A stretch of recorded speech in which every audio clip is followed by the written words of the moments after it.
Ya, Mas Yoko, Dalam, ini kan menjelang satu suro. iya.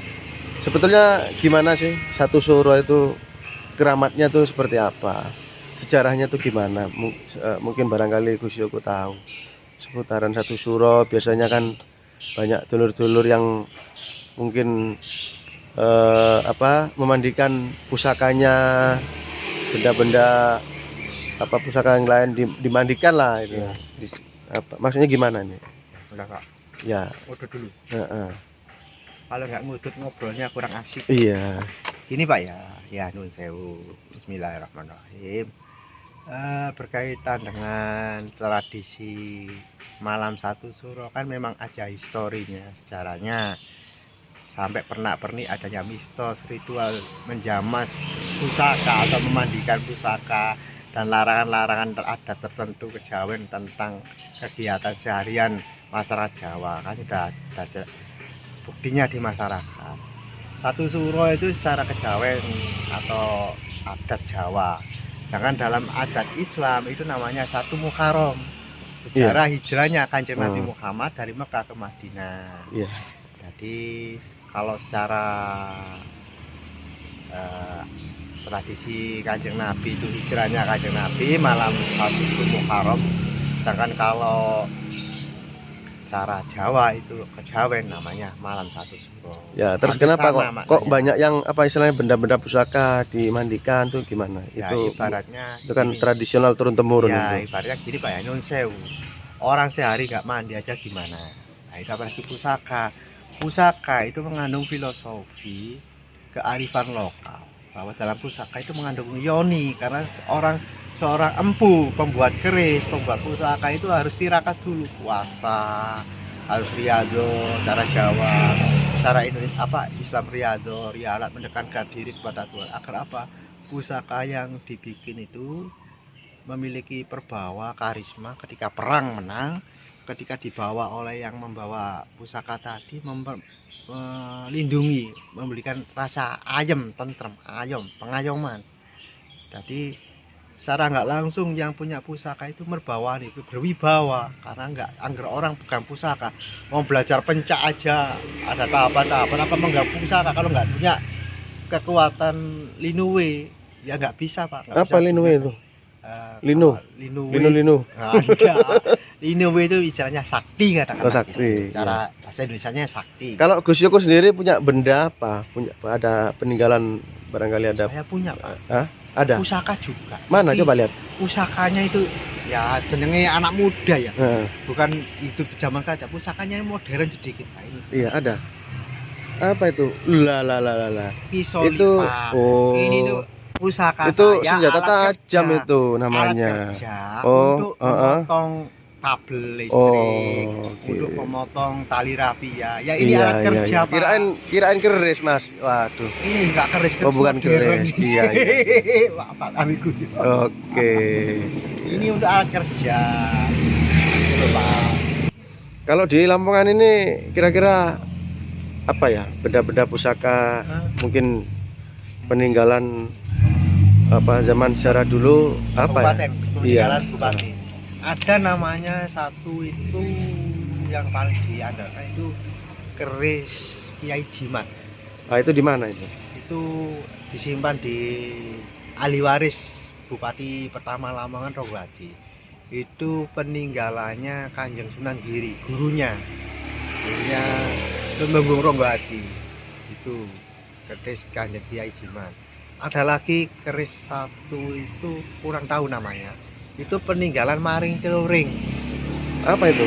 Maring Celuring. Kalau Anda mengenal istilahnya lambang Lamongan, lambang Kabupaten Lamongan yang dari logo, ada keris, ada atasnya bintang, kemudian ada bandeng lele. Nah, berkaitan dengan ikon Lamongan, lele dan keris itulah yang dimitoskan atau legendanya dekat dengan ya, cerita rakyat legenda Maling Celuring. Iya, Anda cukup tahu sekali tentang sejarah-sejarah ini.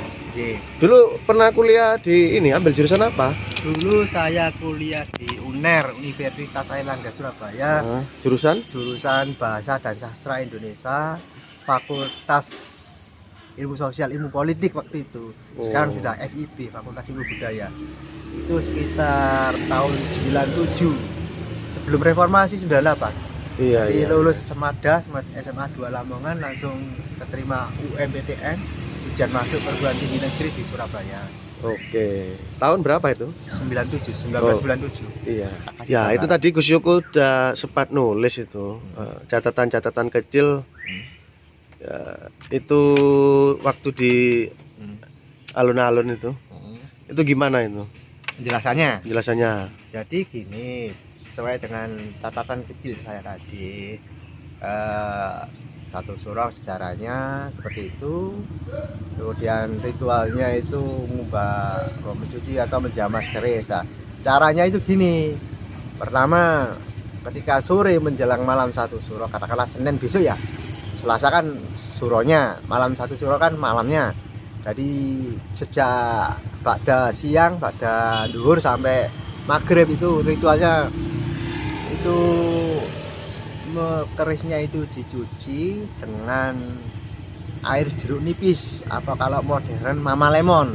Mama Lemon. Mama lemon yang mengandung jeruk nipis, pokoknya mengandung jeruk nipis. Fungsinya apa? Untuk Bunganya bunga-bunga. Oh, nanti ada lagi.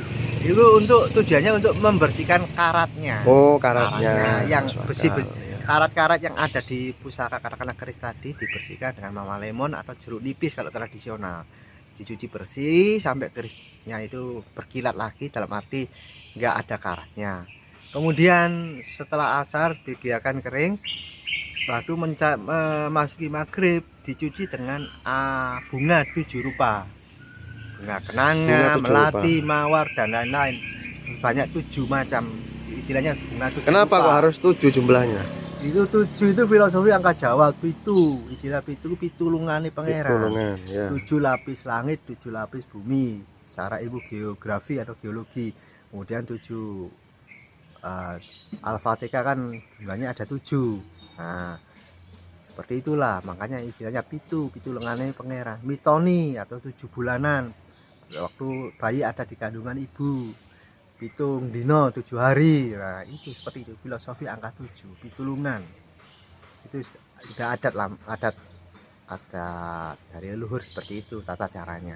Jadi setelah tahap pertama tadi dicuci dengan air jeruk nipis atau mama lemon, kemudian tahap kedua dicuci dengan air kembang 7 rupa di dalam baskom. Kemudian setelah ritual itu nanti tahap ketiga menjelang tengah malam atau jam 12 malam lisir wengi dipakai kasih minyak khusus, istilahnya minyak misik atau za'faron. Iya. Seperti itu. Oh, Dari 3 tahapan untuk menjamas pusaka. Setelah itu dikeluarkan dari warangkanya sampai menjelang dini hari subuh, baru dimasukkan ke warangkanya nanti atau sarungnya pusaka. Demikian. Ya, demikianlah ngobrol-ngobrol sedikit sama Gus Yoko tentang persiapan menjelang satu suro. Nah, ini Iya. ada lagi tambahnya Pak. Apa ya? lagi Nuwun tambahnya? sewu. Lah berkaitan dengan mitos larangan-larangan yang dilakukan masyarakat Jawa. Larangan-larangan Selama apa? 1 bulan Larangannya apa? Muharram, 1 Iya. bulan suro. Apa Itu pertama, Hmm. jangan sampai pernah pindah rumah. Pindah rumah. Pindah rumah baru. Nah. Rumah lama beli di perumahan baru, pindah Ya, rumah. tuh, 2. Yang kedua, mengadakan pernikahan. Ya, Anak, pernikahan. mantu. Nah, 3. Yang ketiga itu bepergian jauh, Kemudian jauh. luar kota, jarak lebih dari sekian ratus kilo. Selama kalau dalam Islam sampai menjamak sholat 2 waktu, duhur, asar, Iya. maghrib, isya gitu. Ada Itu lagi? dilarang. Kemudian yang mungkin ya segitu dulu cukup. Untuk itu kan Cukup demi 3 aja. keselamatan Demi bersama. keselamatan, Sebab ya. suro itu kaitannya ada istilahnya itu hari naas. Oke. Sampar wangke, tali wangke. Iya. Itu hari naas istilahnya itu kecelakaan, kebakaran. Ya makanya itu diruat dengan cara Oke. ngadu pusaka, puasa dan lain-lain. Ya aja kalau cara bahasa yang agak resminya itu tirakat versi masyarakat Jawa itu bulan suro. Oke, ngobrol pagi bersama Gus Yoko tentang persiapan malam satu suro. Oke. Assalamualaikum, rahayu, Oke, rahayu, terima rahayu. kasih. Assalamualaikum warahmatullahi wabarakatuh.